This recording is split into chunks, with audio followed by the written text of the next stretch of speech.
Okay, everybody. I have something really cool to tell you about.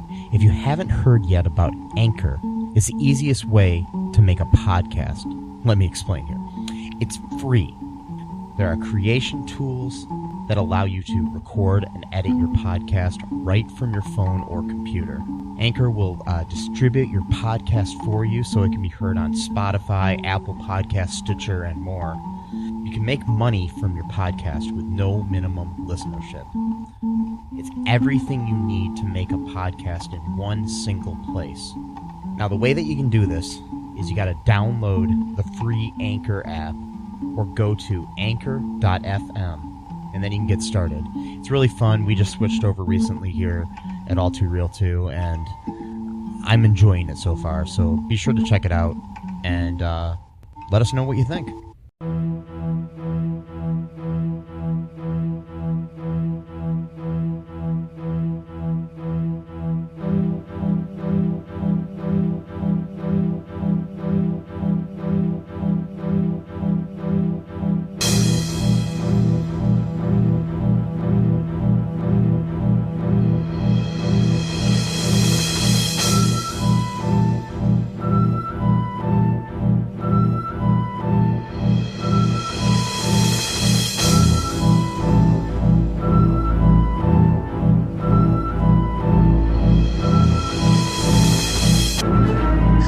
All2ReelToo in this galaxy as we venture off to a galaxy far, far away in our look at the Star Wars saga. Okay, everybody, welcome to the latest episode of All2ReelToo podcast. My name is Michael E. Cullen II, and with me, as always, is my co-host, the effervescent Matthew Skywalker. Matthew Haas Okay. of the House of Skywalker. Yeah. And joining us today is our return guest, our good friend, and Sith Lord. No, wait. No. Master Jedi, Jamal Wallace Knight. From the House of Finn. The House of Finn. I think that's race. I'm joking. Anyways, so how is everybody today? Good. Doing good, real good. Okay, so today we are going to be talking about the original Star Wars Trilogy. That started with 1977's Episode 4, which has been retitled A New Hope since then.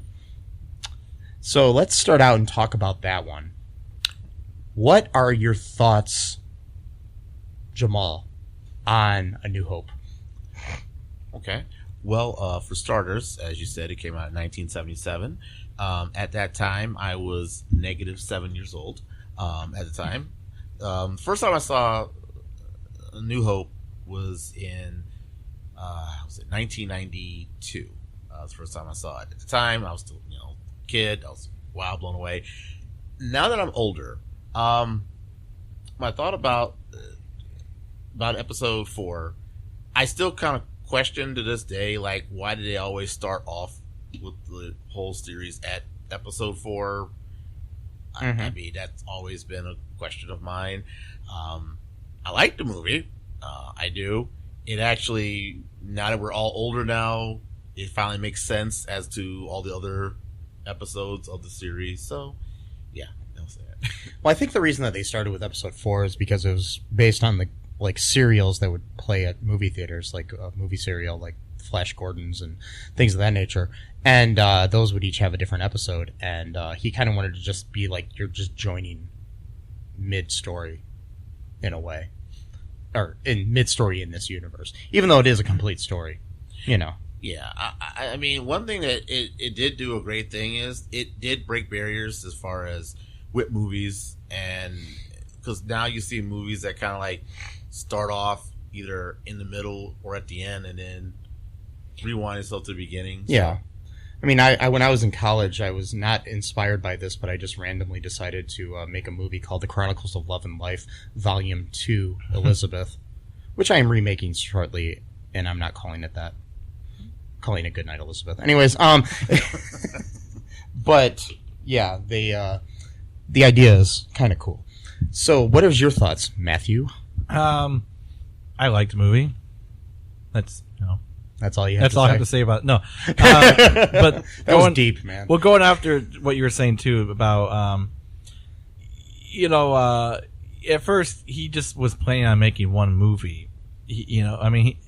At some points, he said he always wanted to be 9 movies. I don't believe that. But, so it was just Star Wars when it just came out. The first, when you saw it in the movies, it just said Star Wars. It didn't say episode 4 or whatever. And then, when he got the idea to make, because I think at that time he had maybe already had the idea of making the prequels, like even way before he actually started making them in like 1999 or whatever.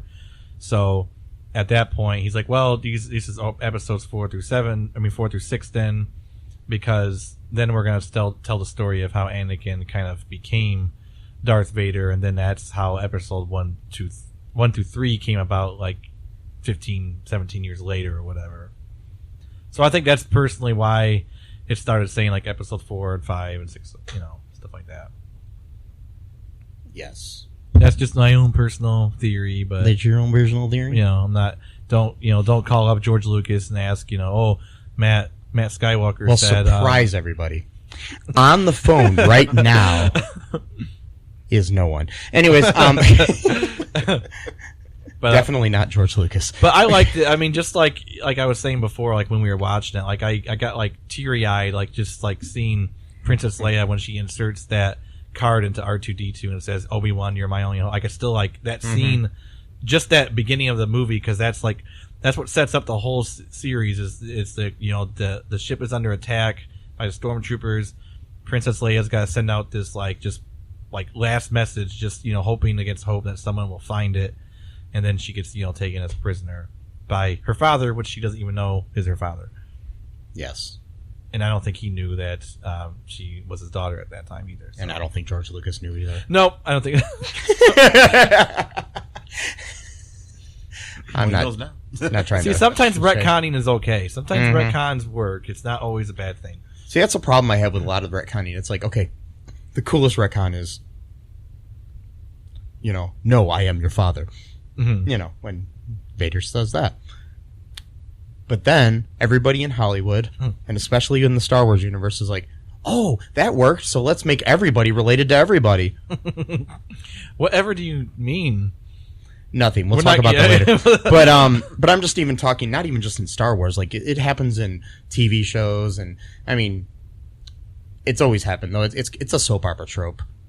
Yeah, it is. Yeah, I mean, because it's not like something that Lucas created himself. I mean, because you'll have that on a soap opera where like the bad guy, the hero of the soap opera or whatever, the good doctor or whatever, or the good lawyer of the town, the good mayor or whatever the fuck, finds out that the evil mobster is his dad, and he's like, oh no, right. Something like that. Or he's got a twin brother who kills him and then takes over. Yeah. And then, well, you think about it, just like you said actually yourself, like a soap opera, and that is one way of looking at Star Wars. Well, it's a space opera. It's a space opera, basically. Yeah. So instead of selling soap, you're selling space, right? Yeah, well, is that what it is? Exactly. And because that's why soap operas are called soap operas. Yeah, because you were selling soap. And the Empire was like the Space Force. So yeah. Right. Yes. Yep. Good old Space Force. Yes. I'm joining. I don't know about you. Joining the Academy? Yes. All right, cool. Because I'm tired of working on these moisture farms and wait. So yeah, I mean, my feeling is I think it's one of the most revolutionary and probably the most influential film in cinema history, after Citizen Kane, maybe, or maybe equal with it. Especially anything that came after 1977 in the science fiction genre or the action genre or anything was very much influenced by this film. That's my initial thoughts on it. And I mean, the special effects are just amazing in it. not the new edited special edition special effects necessarily. Some of them are good, but but I don't know. I don't like a lot of the added bullshit, or wampa shit or something, whatever you want to call it. And anyways, well, and that's the thing. Star Wars Episode 4 was also breaking barriers, because you're talking about the inception of industrial light magic, at the time. So that was also a really big breakthrough for not just Star Wars, but in the movie industry. Yes. So that's that movie alone raised the bar, and that's something to definitely think about. And I mean, the casting is perfect for the main characters too. I mean, if you look, I mean, Mark Hamill is just perfect as the naive, young, I want to be a farmer, basically. He's a farmer. He's a farm boy, yeah. And I mean, he's great. And then, of course, Harrison Ford is just perfect in every way. Do you think, and this is a rhetorical, kind of a rhetorical question, do you think Tom Selleck is probably wondering, what the hell was I thinking? Well, Tom Selleck wasn't really necessarily up for this. He was up for Indiana Jones. Oh, wow. Yeah, he was actually the original choice to be Indiana Jones. Oh. And had a contract issue with Magnum PI. The show was supposed to have been canceled, but then last minute they renewed it for another season. And so he had no choice but to walk away. Wow. At least that's what I believe the story is. But yeah, I don't know if he even auditioned for this. There was talks that he might have been up for it or offered it, but I don't know. I know a lot of other people, like Bruce Boxleiter and I can't remember. It's like some other people auditioned for the role. I mean, he's on season 37 of Blue Bloods right now, so I think he's okay. He's doing all right. He's doing all right, and he's still a good actor. He's good. He's not hurting. No, I know he's not. I mean, and he's a really good guy, from what I hear too. So I've heard. I heard he's really nice. Yeah. Because I'm Facebook friends with Gregory Jabara. If you're listening, Greg, I don't know if you would be. Anyways, probably not. But Gregory Jabara, who's his co-star on Blue Bloods, says he's one of the nicest guys in the world, and he would do anything for anybody. So that's cool. But I mean, and then of course we have Carrie Fisher as Princess Leia, who is interesting. I mean, my only critique in here is it's just funny because she sometimes has a British accent in the first movie. I think I know exactly what you're talking about. The part where she goes, "I recognize your foul stench when I was brought on board." Is that part? Yeah, and it turned out later on in an interview, she was saying that she was so in awe of what's his name? Played Tarkin. Peter Cushing. Peter Cushing. Yeah, I just blanked on his name. I should know that. Anyways, she was so in awe of him that she basically started mimicking his voice. Oh wow! In nervousness, and that's why she had a British accent there. I wonder how you took that. I don't know. I wonder. But that's kind of cool. And then you have Sir Alec Guinness as Obi-Wan Kenobi. He is the epitome of your old wizard guy. He's your proto Gandalf. He's your I can see that. Yeah, I mean, in movies that is, because Lord of the Rings was written before. Anyway, but we're not going to. I think they know that. Yeah. Maybe. I don't know. I'd like to think our audience is smart, but I don't know. Why am I whispering? Don't insult I have them. no idea why you're whispering right now. No, I'm just saying I'd like to think they are, and I believe they are. Oh, okay. I'm just saying sometimes I like to just share obvious facts like, hi, my name's Mike. Yeah. Or like, hey, we're talking about Star Wars, even though it's written in the freaking description of the episode. Right. But which I don't think anybody just stumbled on accidentally. You never know. Maybe they were bored one night. Who knows? It went on autoplay. Yeah, could happen. Yeah, I guess it could happen. Sometimes it happens. Mm-hmm. So yeah, but Obi-Wan Kenobi is, or Old Ben Kenobi, is a hermit with lots of mystery. Yeah, he lives by himself, way far from everyone else. He was a bachelor. No They kind of look after Luke basically from afar, kind of. So he's a stalker. No, he's more of like a guard. He's a guardian, which is what he was. I mean, that was actually his actual title as a Jedi. He was a guardian Jedi because he had the blue lightsaber, and that's what that stands for. I'm kind of getting into weird Star Wars theory. Oh, that's fine. That's good. But that's what the blue sabers kind of mean, the guardian. So he was a guardian of. Right Luke. now, Jamal's talking with a microphone with a blue Ooh. top to it. So is he a guardian? Yeah, but I got the red one. I don't want to be a Sith. I'm sorry. Damn it! I got the yellow one. Yeah, but well, That's what. mum is the word. I don't get that away, right? Yeah, yellow is Interesting color. yes. So what was your favorite scene in A New Hope, Jamal? Ooh. Only one scene? Only. I mean, what? Okay. Well, I have several, but I will narrow it down to one for respective airtime. Thank you. The part I like was when Grand Moff talking and Darth Vader, when they were all having a meeting, and Vader started choking him, and he said, "I find your lack of faith disturbing." Yes. I love that. Yeah. What is your favorite scene, Okay. Matthew Skywalker. Or Matthew Can't be the Huss? same as mine. He's gonna call me by my real name because he likes to bring me back down to reality. Well, Jamal So I is tend to jump. Jamal is a Jamal Wallace Jedi Knight. Okay. Oh, I like that.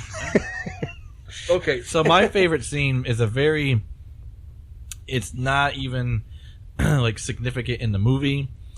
It's just one of my favorite lines ever in any movie. I don't know what it is. It gets emotionally gets to me because like C-3PO is like kind of like a human being. Like he's got emotions and stuff. And it's right after they escape, or they crash the ship and they're on the desert. And C-3PO says, I think we were just made to suffer. It's our lot in life. And like, for some reason, that line is so sad. Hearing like a nice little robot say that with his little friend wheeling about in the sand, it's like so cute, but at the same time, it's so like depressing. But it's like a good kind. It's sad is what it is. It's not depressing. It's sad because it's a sadness that kind of allows for emotions to come out, whereas depression's more of an inward thing. So it's more of like a cathartic kind of. I don't know what I'm saying. It was like a form of clinical depression. But I like that scene a lot. I like that. I like I think my favorite part in the first film is actually when Luke rescues Leia, and she criticizes him for being a little short for a stormtrooper. Right. And then I like when he takes off his helmet. It's like, my name is Luke Skywalker, and I'm here to rescue you. It's like so optimistic and right. He's like such a boy in this movie. He's like 18 or 17 or whatever. He like ages so much from this movie to the next movie, even though it was only a couple of years. Right. But it's like well, that's what happens when you live on a ice planet. You're cold and bitter, and it does happen, you know. And they may age differently in a galaxy far, far away. Right. You know, yes, they do. or a long time ago. Right. So, is anything else you want to say about the first film? No, that's it. No, it's just good. In general, it's one of my favorite. I mean, Empire is probably my favorite of the first trilogy, but I just like the introduction of Lord Vader. If you notice, he kind of is sarcastic in A New Hope. He's kind of got he actually sounds kind of like Anakin Skywalker in the prequel trilogy. He's kind of got this sort of sarcasm, which is, interesting because, it's Darth Vader. He's supposed to be like this really, fearsome dude, and yet he kind of cracks wise a little bit here and there. And I noticed throughout the series, he kind of gets more and more serious. But like in A New Hope, he's kind of like almost does pranks on people, like chokeholds that guy. Like, that guy clearly understands that the Force is real. I don't know why he would make fun of it, but I'm not an expert, Matt, but I don't think someone who's choking you and you're grasping for air is a prank. Just throwing that out. It's his version of a prank, because he's so dark that to him that's a joke, Okay. I almost killed you. It was funny. I shouldn't choke my friends. No, you should not. Damn it! My plans for later have changed. Oh, Well, don't worry. There's always Facebook. And plus, too, sorry. No, go ahead. Obviously the fighting scene when Luke blows up the Death Star, that's a really good scene. I love that scene. It's like 10 minutes long or something like that. Way better than the pod race and the Phantom Menace, in my opinion. But they all have their place, I guess. But can I say one thing? Yeah, go ahead. Okay. The only issue I have with that scene with Death Star blowing up. Now, the 1977 version and the version I saw growing up, I'm okay with that. But in the special edition of A New Hope, when the Death Star blew up, the shockwave goes lateral. How the hell did that happen? Like, you're in space. Like, how did it just make a big ring lateral like that? Like, well, we're also hearing it's in a different galaxy, so maybe it's different there. I mean, Right. That's like if I jumped out of a window and I go up. Right. That's, Right, exactly. Yeah, I didn't even notice that, but Gravity's different there, I guess. I or something. suppose. Must be the south side of the galaxy. I guess. maybe they were just meant to show like how powerful the blast was. But still, I would think it would go outward, not up. Well, yeah. Also, you can hear the like lasers firing and stuff in space, and you really can't in real space. Right. Right, because there's no sound. Because if there was sound, we could breathe. So obviously, that space though too is that you can't breathe in it because you need to be covered. So that's that aspect of space apparently is parallel to our galaxy, but not the sound part. You get to hear sound in that space, so that's cool, I guess. Yeah, I guess that's it's like you get an extra little, So it's favoritism. So they just put sound. Yeah, I don't know. I don't think they were thinking that far ahead. I think some interesting facts here about the movie. Just some random trivia. David Prowse and James Earl Jones, who play the body and the voice of Darth Vader, have never met. Really? Yes. And I just find that really interesting. Wow. David Prowse, of course, being the man who trained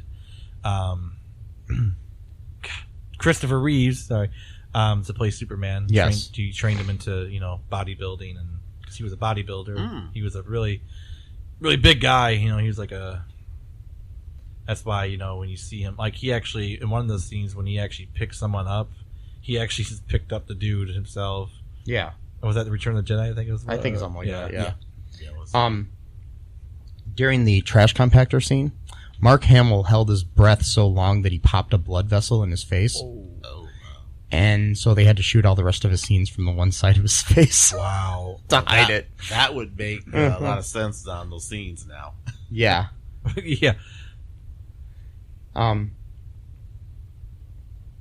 According to Mark Hamill, studio executives were unhappy that Chewbacca had no clothes and attempted to have the costume redesigned with shorts. Oh my god. How do you put shorts on all that fur? I don't know. Why would you want to wear shorts if you're all furry? Right. It's like I never get it when people put clothes on their dogs. Well, I mean, it's cute, yeah, but your dog doesn't really fucking need it. Your dog doesn't need a coat. He does, though. No, he doesn't, damn it. I don't care what you say, Matthew. Your dog does not need a coat. I'm going to argue this till I die. A leather jacket, type of. Well, so you're putting cow skin on top of your dog's skin. No, I didn't say it was. I think what happened It said is leather. Well, pleather. Well, to be fair, they would overheat because if they did wear the sweater or wear a coat, the dog would overheat. So he would be a hot dog. Yeah, he would. Yes, he would. That was a wiener, man. And my dog is female, so I'm not sure why I keep saying he. I don't know. Let's take a break, guys. Sure. We'll come back and we're going to talk about the second episode in this trilogy, The Empire Strikes Back. We'll be back as well.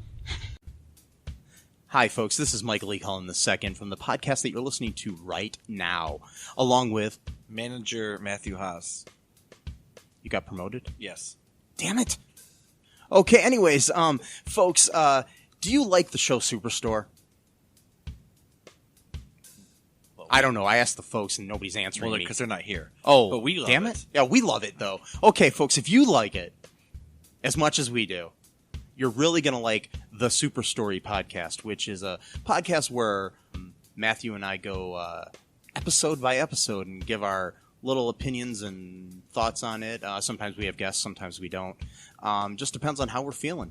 Yeah. And, so if you like this podcast and like our little crazy banter, Then you should definitely check this out, or I might get sad. And when I get sad, it gets pretty sad. So I can't deal with him when he's sad. no one can really. So Yeah. So check out Super Story Podcast right here where you get this podcast, Super Story Podcast. A respectable minister takes charge and leads head on. Minister Donald Trike may be the foremost politician of textiles. As a minister, I have the utmost sensitivity to these situations, and if anyone's sensibilities were harmed, I would have sensed it. But his petty ambitions will almost certainly lead us to unknown danger. How dare you, sir! Unknown danger has its potential for profit. It's exotic. You can hear Minister Trike and his antics in the radio comedy Magus Elgar. Visit MagusElgar.com to download your copy today. All Too Real 2 strikes back!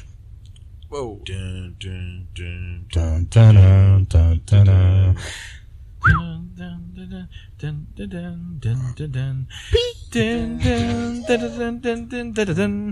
dun, dun. Okay, anyways, hopefully John Williams doesn't sue us. Anyways, let's Love that score. Yes, Okay, me too. We do not own the rights to the song. There you go. So now we're saved. I don't know if that's how it works. It is. It's as long as we say says on that What's we're on committing Facebook. the crime, that we're not actually committing the crime. Yeah. So it's like, I'm robbing a bank right now. Well, since I said it, I'm not actually doing that. Or I don't own the rights to this money, you know? Right, Rob the bank. right. I don't know. Dude, I'm only doing this for public, whatever. It's Entertainment. I'm critiquing the money that I'm stealing. By spending it at Yeah. different locations. This service works. Yes. Yes, money is good. It spends at the carryout down the street. About my Swiss cake rolls and Pop-Tarts and... Because that's what you do when you rob a bank. If you really want those Swiss cake... And the slushy. Don't ever Oh, forget God. the slushy. Oh, Hey, God. guys, I think we get back on topic. The orange... Nah, it's okay. The orange slush... Oh, man, the orange slushy is the best. Orange... Green is... it's all right. Anyway, that's, Empire So Strikes Back. Empire Strikes Back. They eat treats in Empire or Star Wars. Episode 5. The sequel to the original Star Wars, which was retitled A New Hope. Yeah, Okay. It's true. So, let's start with you again, Jamal. Okay. What are your thoughts, your initial thoughts and ideas and crazy things about this film? I got nothing. No, I'm playing. I'm playing. All right. Well, okay. Episode 5. One thing I like about episode 5 is that it was a little bit more faster pace, and I also noticed it seemed more darker in the sense of the tone, the story, the screen, the storyline was a little bit more darker. That's one of the things I noticed because, I mean, it kind of makes sense because you're dealing with the Empire, and the Empire is, let's face it, it's not, romper room here. So, I mean, of course, it's going to naturally be much darker. So, that'll be my thoughts about it. So. What are your thoughts there, Matthew? Everything he said. That's it. No, but it is like, it's That called... was deep, man. I really like Yeah. your thoughts. Well, sometimes... Jamal's were kind of... Sometimes brevity... Sometimes brevity is... Yeah. So wait, we just, doing the race thing here. He said something, and then, I just go, yeah, whatever he said. Yeah, he said it better. Well, I just literally just, whatever. You co-opted it. There it is. But, it's called The Empire Strikes Back, and it's literally because the Empire was humiliated over, this Death Star blowing up, and now they're angry, and they're gonna take revenge on. I mean, they're gonna be even more angry than they were before. Now it's personal. Before it was just, we're just building this empire, and we're gonna do what we need to do. Now, it's an actual. They want to enjoy attacking the rebellion because they feel that they've been embarrassed in front of the whole galaxy because some scrappy little young guy was able to shoot into its retcon design flaw that we learned 40 years later, why it was so easy to destroy Death Star. Well, no, they had the plans there. They actually knew. Oh, okay. Because that's. Oh, okay. Yeah, Rogue One just shows how they got the plans. Oh, okay. All right. They already knew that they were going to. Okay, all right. Yeah. Well, I'm no Star Wars scholar here. I am not either. Well, why are we talking like this? I don't know, but I liked the fact that movie started them on an ice planet. Again, cold and bitter. It's it kind of it lends itself to that kind of tone of just like people just holed up, and especially cold. I mean, like just me personally, I hate the cold. I don't like if you wanted to torture me, you'd put me on an ice planet. I would just, cold never bothered me anyway. Well, the cold does bother me a lot. Sorry, Frozen, but sorry, Elsa. If you're a fire princess, that would be better. But sounds hot. It is. It is. God damn it. Hot dog. Anyways, you got me. So, my thoughts on this movie is I've never seen it. What? Really? I'm joking. Oh. No. You know what I would say right now is this was not going online. So no, I've seen it millions of times. Maybe not that really. I'm exaggerating a little. Well, for effect, because if I saw it millions of times, I'd be dead. Anyways, it would be multiple generations, really. Yeah. So, I watched it again today, actually, and I really, really liked it a lot more today than I ever have. Because I see all these nuances in the movie. Like Matt was talking about the coldness of Hoth at the beginning and things like that, which I will tell you this, Irving Kershner is the best person to ever direct a Star Wars film. Because this film is the best directed film ever. Yeah. Of this series, not ever. Of all time, because there's a lot of movies better than this.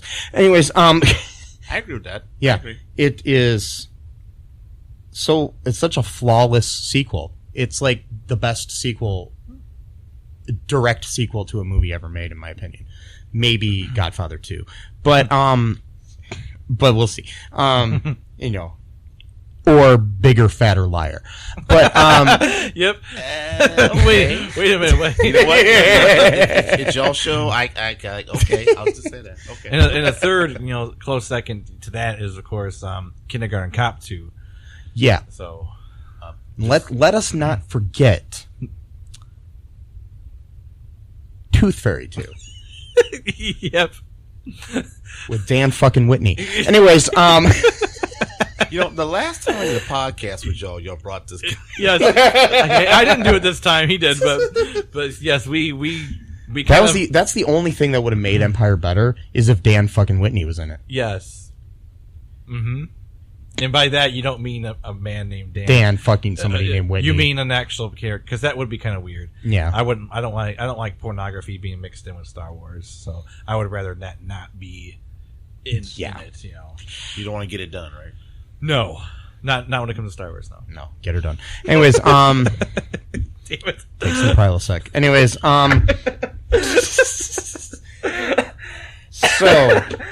so I really think that there's a lot of nuances in the film. To me, being serious here. Yeah. It's the dialogue in this film and the human interaction and the story is deeper. You actually care more about the characters in this film than you did in the first movie. I mean, there was a lot of cool like one-liners and stuff in the first movie, but this you get this feeling that Han really cares about Luke. You get he's become his older brother or friend. It just seemed like that. You get this feeling that you get this whole like creepy love triangle between him and Leia and Luke. They didn't know. Just for the record, I know. They didn't know. Yeah. But it's pretty cool. And then you got and then Lando's in there right later, kind of hitting on her too. But you get this feeling like she's able to read that Lando's a sleazy guy. He's still the smoothest guy in the galaxy. But true. Oh yeah, it's true. So, anyways, that's my initial thoughts on it. I just think it's the best directed and acted of the three. It's yeah. I want to add something that Matthew said earlier. How like the Empire were like all embarrassed because they got the Death Star got destroyed by the rebels. It seemed like in this episode, it was more like the Empire, instead of them going throughout the galaxy trying to take over planets and kill people, they just focused all their attention on the rebellion. Like, it was like, okay, you know what? We'll get to the galaxy later. Let's get to them first. Let's get them out the way. Then we'll go and terrorize people later. There's not a whole lot of space battle. Right. Which is fine. I really liked the battle on Hoth. It's just like it feels like a real war movie.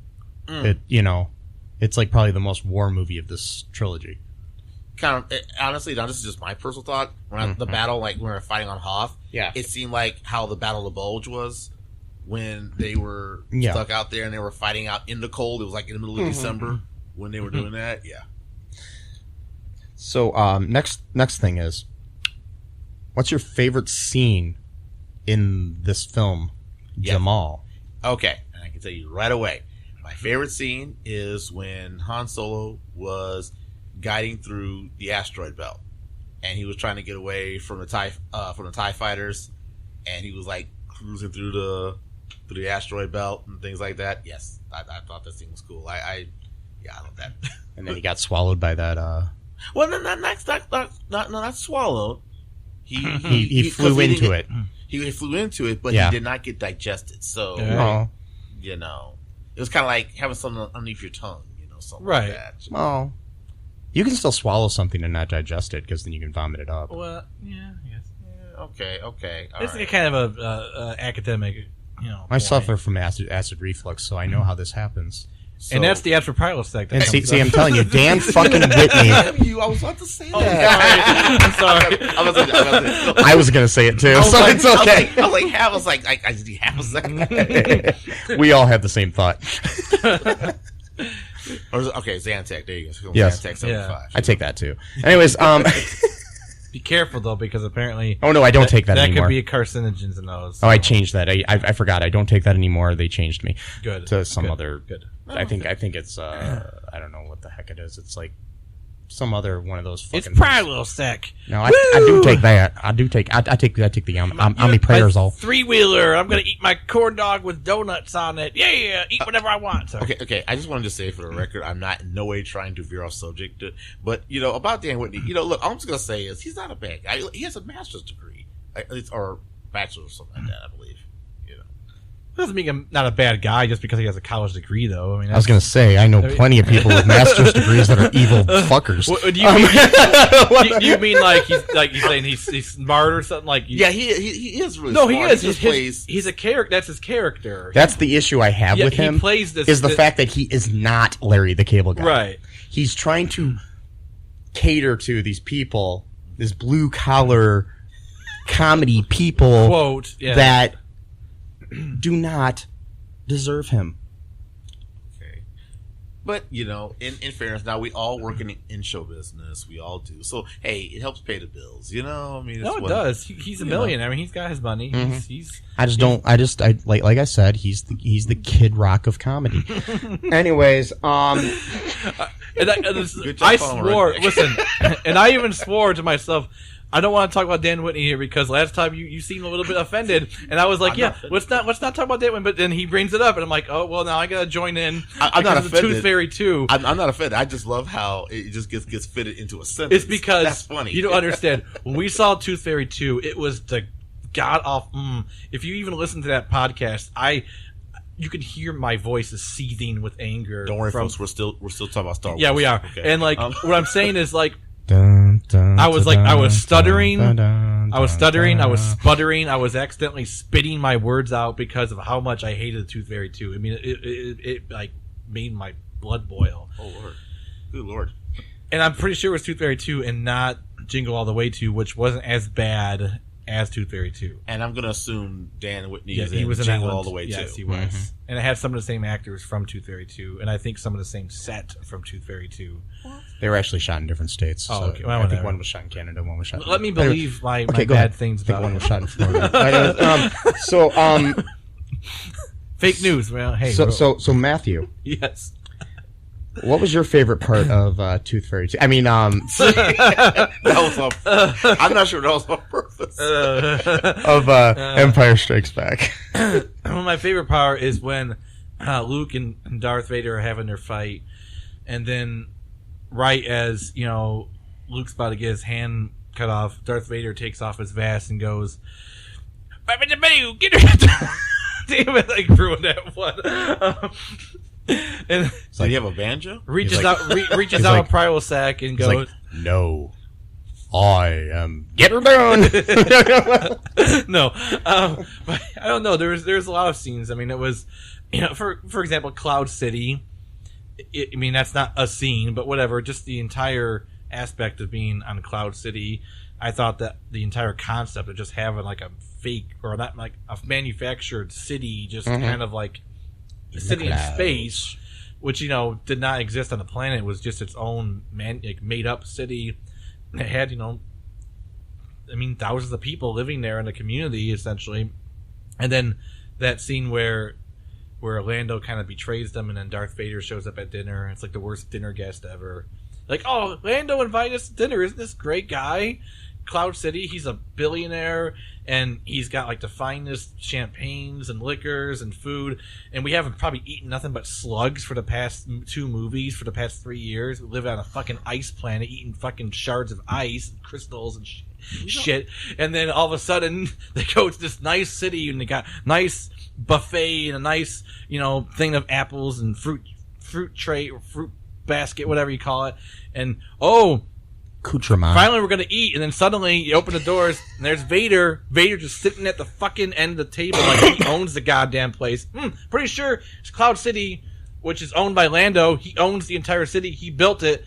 Pretty sure he gets to sit at the head of the table, not some dark suited asshole. So sorry. What are your thoughts about the movie? So basically, what you're saying is, Darth Vader is probably Donald Trump's favorite character. Yes, he is. Okay. Well, anyways, can I just piggyback on that really quick? Yeah, go ahead. Okay. No, this is true. This is the new thing that I've noticed now with people who are actively siding with the bad guys in the movies. No, listen, knowing that they're bad guys. Okay, because there's one thing siding with the bad guys and you think they're the good guys. Now people knowingly know these are the bad guys in the movie, and they're like, yeah, we're the bad guys. Like, I'm okay with that. Well, I mean, there's the whole idea of the anti-hero, and there's also the whole idea of the whole movie being told from the perspective of the normal antagonist, like such as like a Joker or something like that, which I can understand siding with that person in certain ways. But that's for another day. I'm not talking about that. I'm talking more of like where where it's cut and dry that this is good and this is evil. Like, and your antagonist, your antagonist of the film is obviously your antagonist. Right. Like, can I show you the example? Remember that picture I showed you with the American flag? It was like the Blue Lives Matter bullshit thing, right? Mm-hmm. Okay. And then they got Darth Vader and his Sith lightsaber going through the flag. And it's like Darth Vader's the bad guy in the story. It's clear that there's no ambiguity that he's the bad. So you're saying that you identify with the known villain of the story, but I mean, if this was done as a parody, I don't think it was. That's the thing. Which I would totally understand it, because that would be like somebody trying to criticize police force. It was not. Which I mean, I'm whatever. I'm not going to give my personal feelings. Right. On that, no, but, it was not criticizing cops. Yeah. It was not criticizing like American military. This was a pro thing. Like, it was like they were like saying like, yes, we're Darth Vader and we love our country. Like Darth Vader loves his.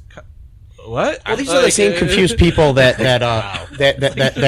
these are the same confused people that put the Punisher logo on cop things and not understanding that Frank Castle was a vigilante, who was trying to kill corrupt cops. Anyways, but that was the thing. They don't understand this stuff. They don't.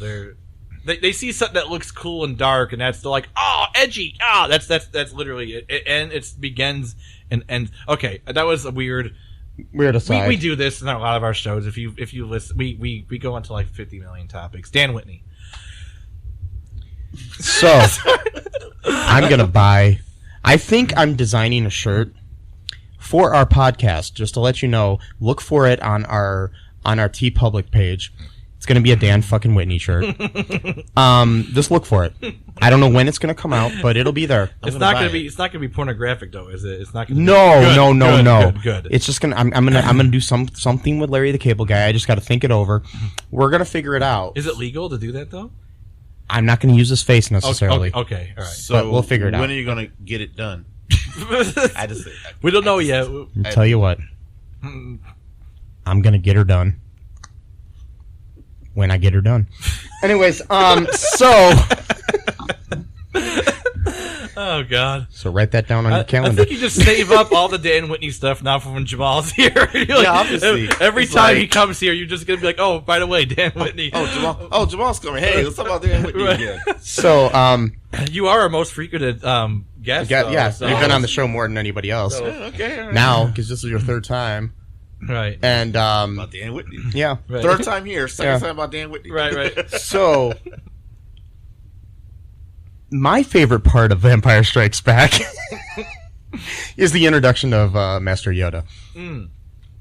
I like that. Speaking of piggybacking. Anyways, Yep. Because, yeah. He piggybacks on Luke. Mm-hmm. Anyways, but I just like the whole, like, misdirection of him not being Yoda and stuff. I think that's kind of cool. I mean, obviously you know it's Yoda when you even probably back in 83 people or 80 and not 83, I mean 80 when it came out, people probably knew that he was Yoda because I'm sure it was. But Frank Oz's performance is just brilliant in that, and the puppeteering, I mean, of that puppet in all of those scenes in this movie and in Jedi.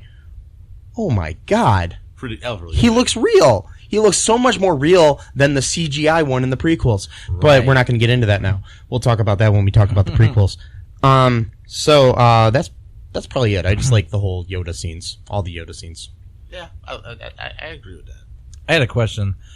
Did I just fuck up the timeline? Was Cloud City introduced in New Hope? And I just totally fucked up. No. Okay, good. No, because Lando doesn't come in until this movie. Okay, all right. Because they did not have any black people in the first movie. Yeah, because they didn't exist in the whole galaxy. They were on Alderaan, and then Alderaan got destroyed. So they all lived in one planet. Just Yeah. Well, I thought the people on Alderaan were like kind of Latino because Jimmy Smits plays Leia's adopted father. Right. So yeah. Well, he could have just been one person though there too. I'm just joking. He's the only Alderaanian I know, if that's what you call him, Alderaanian. Alderaanian I think is what they call it. I don't know. It just sounds like. I think you guys looking at all the wrong places. Right yeah. Oh, that was good. So, anyways, that's a good shirt idea. Alderaan places. Alderaan. I like that. Looking for love. and then you're looking for like an Alderaan places, then the planet's exploding on the picture. Yes. Whoa. Let's do this. That's okay. Like an anti-Valentine's Day t-shirt kind of. Yes. I hate love because I'm single. No. Looking for love in Alderaan places. I'll buy two of those. I'm in the punch drunk mood right now. You've noticed when we were watching the movie, I was chatty Cathy. Then I got kind of quiet. Now I'm in the second wind, so I'm back to. It's okay. Yeah, we're cool. Why don't we take a break now, guys? Sure. And then we'll come back and we'll talk about. You know what we'll do when we come back? What's that? We'll return. Ooh. To talk about Return of the Jedi. That wasn't whatever. We'll be right back, guys. Hey, folks, this is Michael E. Cullen II from the podcast that you're listening to right now, along with Matthew Haas. We just wanted to tell you about our great podcast called Super. It's called All Too Real. And on that show, what do we do, Matt? We watch biopics, and then we talk about whether or not the movie matched up with the real story or not. So it was a lot more exciting than that, though. Yeah, so we analyze the real story and the real story. Get it? Get it? Real. You know? Yeah, they're spelled differently, folks. You can guess which one I said which way. Anyways, so sometimes we have a guest, sometimes we don't. But we talk about great movies like Shattered Glass and The Social Network and a futile and stupid gesture, among others. Those are some of the ones that we've covered so far, and we're going to cover a lot more. So please subscribe on Stitcher, Apple Podcasts, Google Podcasts, wherever you find your great, fun podcasts. And be sure to share it with your friends. Do it. Do it. Do it. And make sure you're not afraid to get all too real. Bye-bye. And we have returned to the Jedi. Oh, wait, no. Actually, we returned back to the show. What we did. Oh, Yeah. we're talking about Return of the Jedi. Yeah. I'm so fucking confused. This is All Too Real 2. Yeah. Right. So Return of the Jedi is the movie we're talking Yeah. about. More like Return of the Oh, excuse me. All Yeah. Too Real. Yeah, well, It's not Return of the Mac. no. Good song though. That's a good song. It's a good song. They played that in Legends. Yes. Yeah. And it always makes me think of my friend Charlie Mack. But anyways. So. Just a little aside. Yeah. Okay, so, let's talk about Return of the Jedi, guys. Sure. What is your, I think I'm losing my voice here. What is your favorite, not favorite, no, what is your initial thoughts of the movie there, Jamal Wallace Jedi Knight? Well, okay. So, Return to Jedi for me, it seemed like the tone was a lot more like went down a couple notches. It kind of had that feeling that things were kind of like coming to an end per se. Like you could just see that Vader had already reached his prime. It showed that he was kind of like winding down, kind of like after you get past your midlife crisis, you kind of start winding down in age and stuff like that. Like that's what it's kind of seemed like. That's. It had more of a story. It had action in it, and so it kind of like I would say Return of the Jedi was more dialogue in it, and it had the dialogue was in it, and more of a somber tone to it. So yeah. Your initial thoughts there, Matthew? I don't know what you're talking about. I'm going through my midlife crisis, and I just bought a Ferrari and a bunch of credit cards, and I'm having the time of my life. So you're gonna tattoo in a couple weeks, so I guess technically it's the same. I mean, I got a Maserati. Oh, really? Yeah. That's And cool. I've been spending all the rest of my money on Coke and hookers. Well, okay. And by Coke, you mean like Coca-Cola? Yeah, and But and you by, like Pepsi more than... Yeah, and by hookers I mean like these things that you can hang up like pictures with. I call them hookers. Oh, Well, that's not too bad. Yeah. okay. And by Maserati I mean I don't have a car. So basically, you Where's a Mazda? And by Coke I do mean Pepsi. you're just basically So basically just buying soda and things to hook your pictures up to. Okay, got it. That's not too bad. Yeah. What were y'all thinking, man? You were so nice. I know. Okay. My initial thoughts of Return of the Jedi is it's pretty much I agree with Jamal. It's like it is kind of lighter in tone from the kind of darkness of Empire. Kind of does remind me of A New Hope a little bit because there's more jokes. There's kind of like a jokiness to it. The Empire has been kind of embarrassed twice. I mean, they did kind of ascend a little bit at the end of the Empire, but they still are losing to a bunch of just rebels that don't really have any military training for the most part.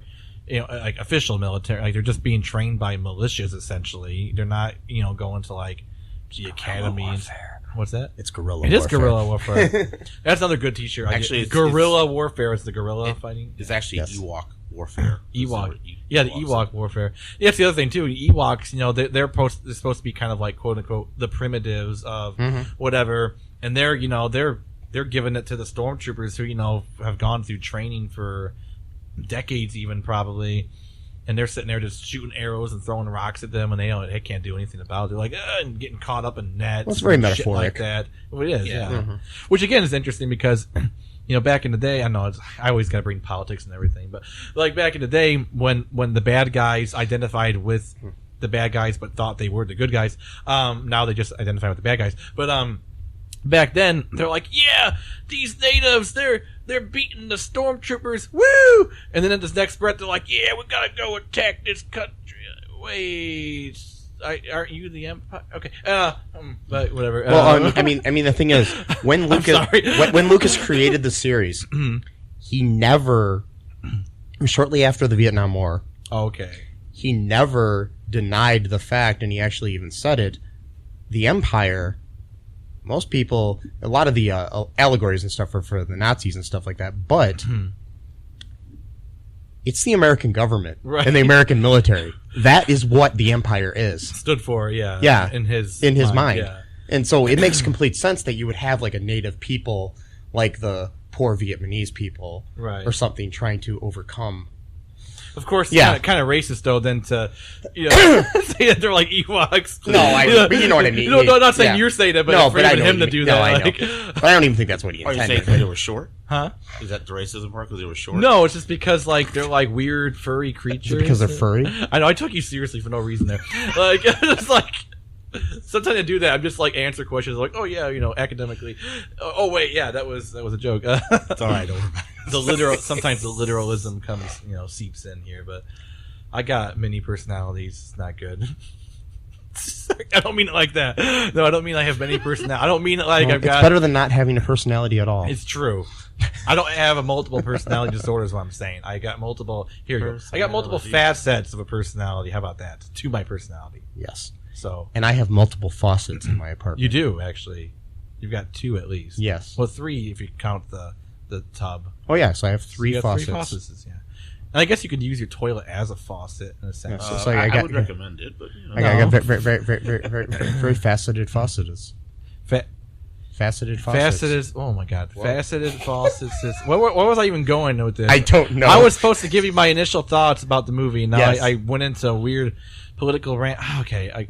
That's the thing. I think I turn away people from listening to our show because I got to bring politics into every fucking goddamn episode. I try not to. Here's the thing. It's not a political show, but every single episode I got to. We're talking about something called Star Wars.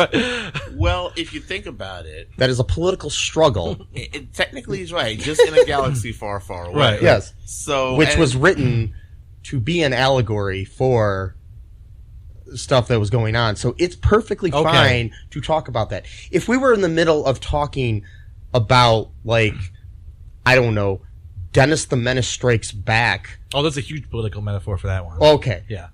Then I might have a problem. I don't know. I've never seen it. I don't know either. I'm just saying. But anyways, again, I just mean, because, we don't know who listens to our show. We might have conservatives here, and I don't make no qualms that I oppose the ideology. I don't even hide that. So again, it's like, they might not want to be hearing me constantly every single fucking episode, essentially bashing their beliefs. Well, I mean, they have a choice. It's either your politics or Dan fucking Whitney. Yes. Good comeback. I like that. The rule 3. Boom. And they can't say neither. You only have those 2 choices? Exactly. Oh, okay. Exactly. Shit. Yeah. Well, I've been listening to the wrong podcasts. Right. So it's a good movie. That's my initial. It's a good movie. That's it. Okay. My initial thoughts are. So there's this little guy named Mikey. Wait, what? This is my story. Oh, okay. This little guy named Mikey back in 1983. He had a next door neighbor who had all of the Star Wars figures. She was like a year older than me. She was so cute. Her and her family invited me to go see Return of the Jedi with them. Oh, nice. On opening day. Nice. And so Mikey went. And this is my favorite Star Wars movie because of that. Nice. Because of your experience. Yeah. Yes. Yeah. Okay. But Empire's a better movie. Anyways, so I think everybody would agree with you on that, honestly. So yeah. But so my thing is, I love this movie. I love the Ewoks. I love everything everybody hates about this movie. Same thing for The Last Jedi. No. Yeah, exactly. Yes, exactly. Well, I do like the things they stole from Return of the Jedi and put in. No, Last Jedi I do love. I thought you were talking about Rise of Skywalker. No. Sorry, I'm mixing movies up. So, but anyways, I love this movie. I love everything about it. I don't like a lot of the changes they made to it. I miss the Ewok song at the end of the movie that they decided to get rid of and replace with another song. I miss the original singing in Jabba's palace. Yeah. Why did they take that away from me, Jamal? Honestly, I think that was a little over the top, honestly. But Like, what? especially when the guy who was singing, and then when he gets in front of the camera, he opens his mouth so wide you can, like, see his little uvula in the back of his mouth. He looks at the fucking camera. He broke the fourth wall. Yes. You're not supposed to do that unless you're... In a galaxy far, far away, he broke the fourth wall. You only break the fourth wall if you acknowledge that you're breaking the fourth wall, and then it becomes... or the director instructs you to break that wall. Well, yeah. And you only do it like that if you're Zach Morris. So, the last time I checked, Zach Morris is not Zach Vader. Saved by the Galaxy. Yes. So, anyways, I really like the movie. I think it is one of... I mean, the performances are great because everybody's so in their roles, and they know, you can tell that they're having fun in the movie. That's what I like about it a lot. It is a lot more fun than Empire. And I do like the last showdown with Luke and the Emperor and all that stuff. Okay, that's cool. Okay, so my next question: favorite part of the film? Okay. Jamal Wallace Jedi Knight. Man, I got like a little audience back here. No, I'm just but actually, okay, this sounds see, I like movies with like really good dialogue to it. So my favorite part was actually the scene when Luke and Leia were talking. It was just after the Ewoks had them over and they were having like a little party or something, and then Luke and Leia were there talking on the bridge, because in that scene they actually finally realized who is who. Like, they know now that they're brother and sister. That it's like they finally put it all together, and then Luke had to say, okay, this is where I have to go now. I have to go confront Vader. I have to do this, to seal his destiny as well as Darth Vader's. So that I like that part. What is your favorite part? Matthew. I love Haas. I love Logan Paul. That was a weird accent. When you Go. Well, let's see. That scene where the guy breaks the fourth wall. It's the best scene in the entire series, as far as I'm concerned. Out of 9 movies. Hey, Jamal. Do you want to be my new co-host?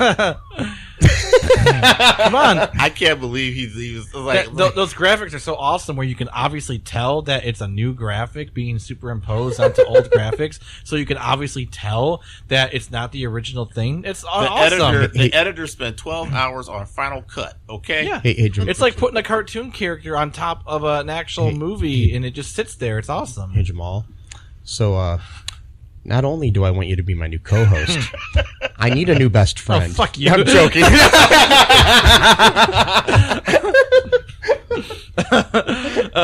No, what's your real favorite scene? I don't know. There's so many.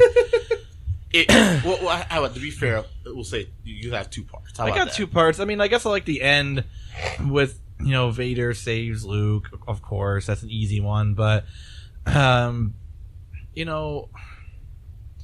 I guess just the lightsaber fight is good. Like I was saying when we were watching it, and it's a lot. It's to borrow a phrase from Pierce Hawthorne's character and Community. The lightsaber duel was streets ahead than it was of A New Hope.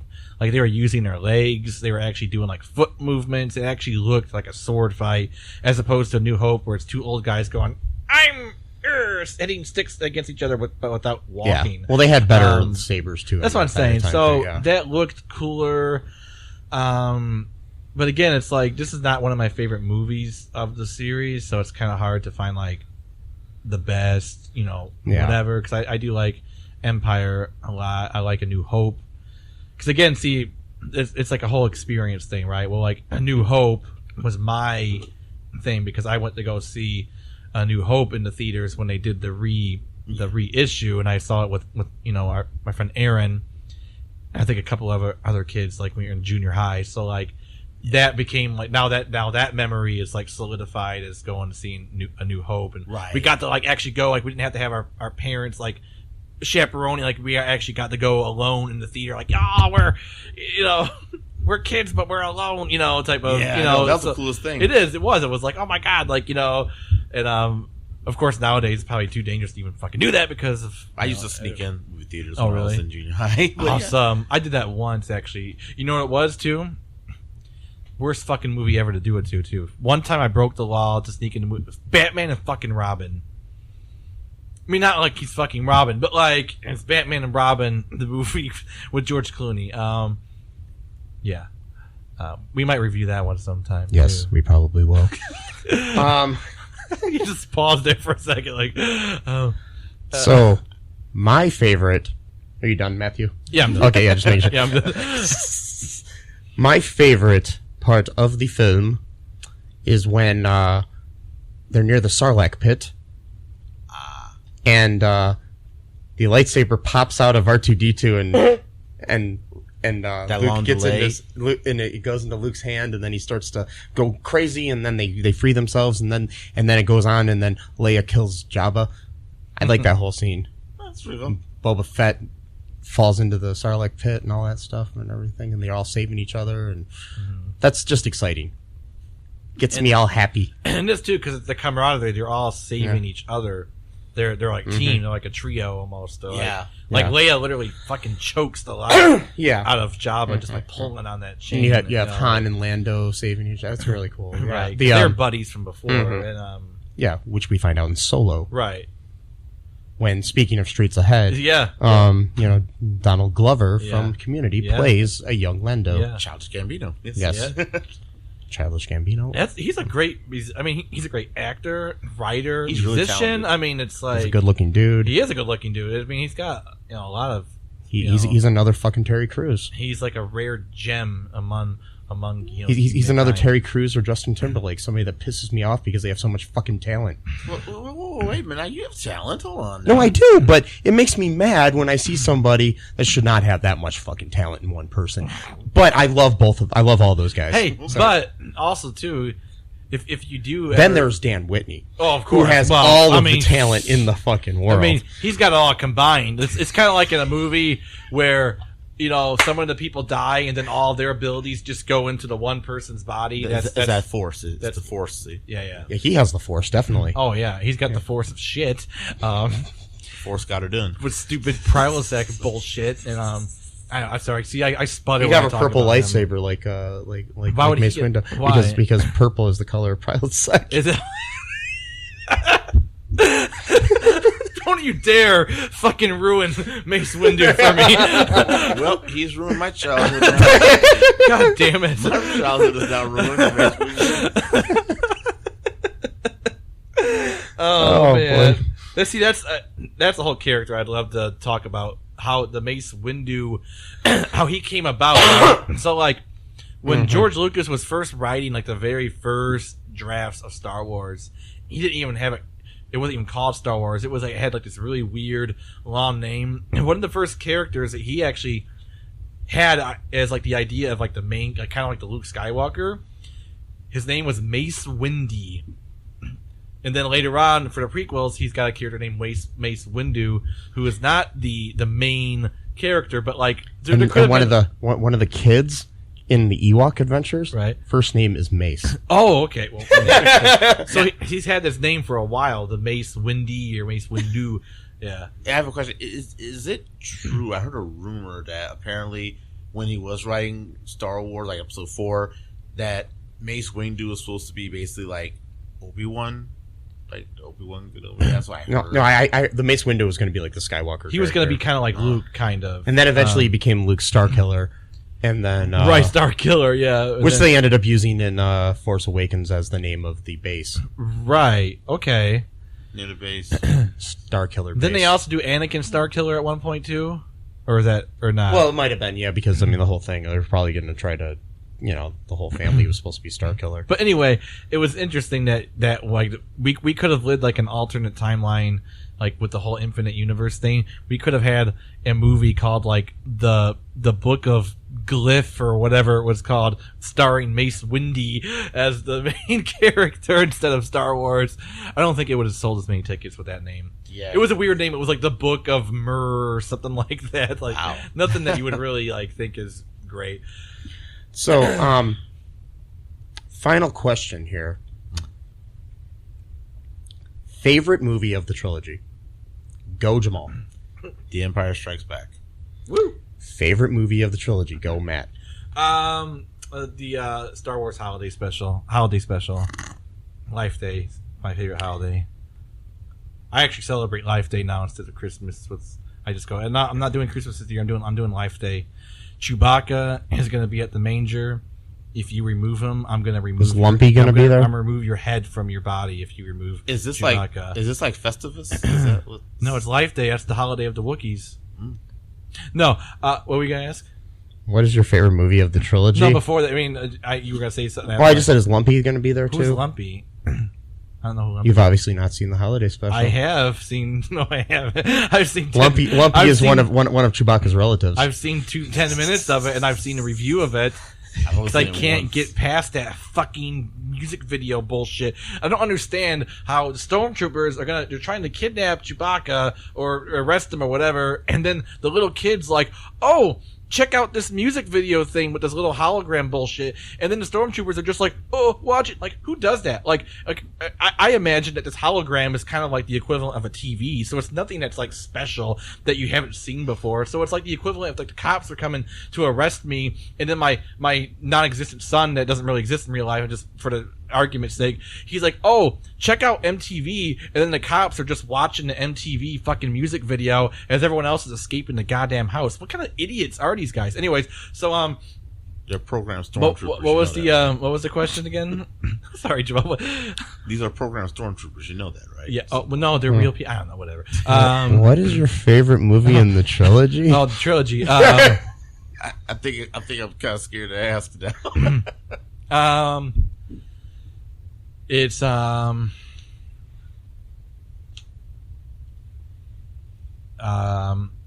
shit. What was it? That's not one of the movies. No, it's not shit. God damn it. Okay, you got 1 through 9. No, he's got to. I'm trying to think of this. I'm trying to think. Trilogy. Oh, this trilogy. I thought you meant the whole. No, because we're going to still talk about the other movies in the saga. Are you sure you want to do that? Because I've already rambled through this one. Okay. Oh, no, that's fine. We'll be good. Okay, of this trilogy, because I was going to say Rise of Skywalker, obviously. It's the best movie of all time, ever. There's no flaws in it whatsoever. Everything about it is The views of Matthew Haas do not necessarily reflect the views of All2Real2. Nor do they reveal the views of Matthew Haas. But, but the favorite of this trilogy, 4 through 6, I'm still going with Life Day. I mean, Holiday Special. It counts. It counts because Holiday Special takes place in between A New Hope and Empire. So technically, it's part of the trilogy. I'm sticking with Holiday Special, which I have not seen. But okay, I think he's doubling down. I'm doubling down on this. If I will actually commit right now to all of our listeners, if you pledge $100 each, mind you, 10 people pledge $100 to our, so total $1,000, or it's just $1,000 equivalent thereof, $1,000 to our Patreon account. I will film myself, so there's proof of delivery. I will film myself watching the Holiday Special for 16 hours straight. I will not take a break, except for like maybe a bathroom thing, but like, and I'll eat while watching it, so I'll eat all my you live stream yourself watching I'll record or live stream. Okay. Either or. So if we just do $500. All right, we'll go with the 500. 500, he'll do it for 8 hours. 1,000, he'll do it for 16. No, I'll still do it for 16 okay. hours. I'll still do it for 16 hours for $500. And an equivalent doesn't have to be, $100 each person. Just the equivalent thereof, $500. I'm gonna watch this live. American dollars, mind you. We're not doing like different, Russian currency or any kind of Trump stuff like that. We're doing,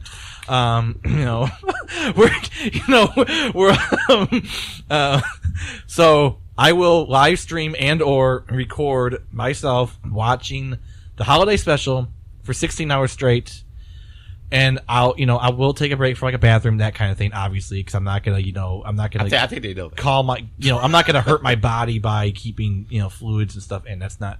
We are not strapping him to the chair with his eyes open, Clockwork Orange style here. But, and for an extra $200, making it $700, I will not only watch, the holiday special, I will go on a record going to every single fan Comic-Con. I will double down and go to Comic-Con and say holiday special is my favorite. And I will not back down. I will not. You do realize how much it costs to go to Comic-Con? Maybe next year, not this year. But there might be diminishing returns here. I'm just letting you know. Next year, but the ticket will be paid for by someone else. I won't pay for my own ticket. So someone's got to pay for my ticket. But I will go to Comic-Con or any other kind of fandom place, event, whatever. And I will commit to this. I will not break character.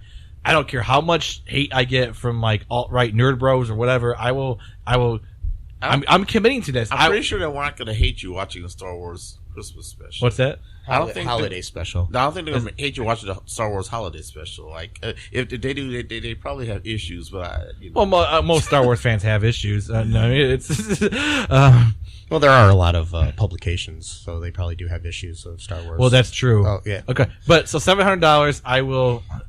$500, I will watch it 16 hours straight. $700 if the ticket's provided, for free of cost. I will go to like Comic-Con or any kind of event, and I will double down. I will not break character. Will you wear a T-shirt that says that says "I celebrate Life Day"? I will unironically wear a T-shirt that says "I celebrate Life Day," and I will not make jokes about it. I will not smirk. I will not grin. I will be 100% committed to believing. I'll actually believe. See, like how old spies, they used to like actually train them to believe their actual stories. So much so that even if they got drugged or had to drink like at a bar to like keep their cover, that they would never ever deviate from their story, no matter how inebriated or how drugged up they were. I will commit at the level of like a spy. Well, you got a nice little pen thing there. What are you doing there? Smoking a pen? Is that what's going on here? Vaping? Pen vaping? Vaping's bad for you. You know that, right? It's terrible. So I guess we could just leave it at the part that your favorite is the holiday special. Well, only if I get a $500. If we get $500, I'm not gonna say it right now. But like, if we get $500, I'll start saying it. I'm not gonna give a freebie right now. No. I'd say Empire Strikes Back is the favorite. Oh, okay. All right. We Return of the Jedi. Well, yeah, you already said that. Yeah, that was your favorite experience. That's it. Well, yeah, I mean, it makes sense. It's my favorite Star Wars movie. Period. So. Didn't I already say New Hope was? No, whatever. Who cares? But I will tell you that Empire is really good too. Mm. But Return of the Jedi. Yeah. Fair enough. So. Everyone, get on board here. I will live stream. I'm fine with you giving us money in any way whatsoever, people. You can check out our Patreon. There's a link in the show notes. You can also, buy T-shirts at our TeePublic. There'll be links in the show notes. You can check out our friend Jamal Wallace Knight at Gaming After Dark. There'll be links in the show notes, maybe, if he provides them. And Mixer.com/Gaming After Dark. Live stream every Saturday between 10 and 10:30 Eastern Time. That is Eastern Standard Time. That is the time on the East Coast of the United States. PM. PM. That is PM, not AM. Right. And I love Return of the Jedi. And I love, I love Lamp. Okay, it's an interesting little reference there. Yes. Burgundy, Ron Burgundy. Yeah. Oh. Anyways, so I'm like, So my Are you just pointing at things and just saying that you loved them? any final thoughts before we close this bad boy out? Who are you talking about? Any of you? You have any? You have any, Jamal? I guess final thoughts I just like the originals 4, 5, and 6. So yeah, that's awesome. My final thoughts is I just love Star Wars in general. It's always been a part of my life. General Leia, yeah. General. I still call her General / Princess Leia. I can't give up the princess part. No, I know that some people. They give people general titles in the Star Wars movies really easily. Right. I'm just saying that. I know people were trying to do general to make it like to kind of get away, like, oh, she's a princess. I'm like, for one thing, I don't see her being the princess as being like negative or no, she's a Disney princess. Somehow takes away from her like her badassery, if that's even a word or whatever. Like she could still be a princess and kick ass and be a good general. Anyway, so but yeah, I love the books. I've been reading some of the books like the Dawn of the Jedi, the Lost Tribes of the Sith. I've got a book called Shadows of Empire for 24 years. I still have not read yet. I plan on reading that soon. I like the comic books for Darth Vader. I'd read those, but I don't know how to read. You don't know how to read? Oh, sorry. Oh no, yeah, I do. Oh, okay. I like the Clone Wars. I like the Clone Wars TV series. The Rebels TV series. Rebels is better. But yeah, I like Clone Wars better personally, but I like them both. But yeah, I really love Star Wars as just a cultural event, I guess is the word. It's been around for 43 years. And it doesn't look like it's what was with you and the fake smoking. Do not start smoking, Mike. No, I'm not. I'm just pretending. No, I know, but don't even pretend, because then you'll want to do it for real, and then it'll be a bad habit. That's how it gets started. That's how it works. It's how it gets started. Okay. When you mimic things, you start to That's how it all works. That's why all actors who play like serial killers end up becoming serial killers. Yes. And what I mean by that is like they're eating cereal. Or you could be like the guy that's the president of the Ukraine. Yeah. He was an actor who played president of the Ukraine. Oh, really? And now he's the current president that of Ukraine. Is like meta. Like that is art imitating life. Anyway, Star Wars is a cool thing. 43 years does not look like it's slowing down at all. I really think for like the next 50 to like 60 years, this is still going to be a thing. We're going to have literally generations of people talking about this as though people talked about Shakespeare. I'm not even saying that as a joke. Like I truly believe that. Like, right. So that's, And my final thoughts here are, I love Return of the Jedi. And, be sure to, like, subscribe, all that good stuff. All the info's in the show notes. Share with your friends. Give us money. Wait, that sounded really desperate. Yeah. It'd be nice if you give us money, and Matt will do crazy things. Yes. What? We'll come up with some more crazy things for him to do. Yeah, I'm gonna degrade myself. Well, no, not like that. That sounded bad. But no, I'm not. Never mind. But you could also give us money and pick out what movies we do audio commentaries to, and other things of that nature. Just check out our Patreon. It's fun, folks. Make sure you check out Jamal. I'd like to thank Jamal for joining us tonight. Absolutely. And that is all. Bye-bye. Thanks for listening to All2ReelToo podcast, a Cullen Park production.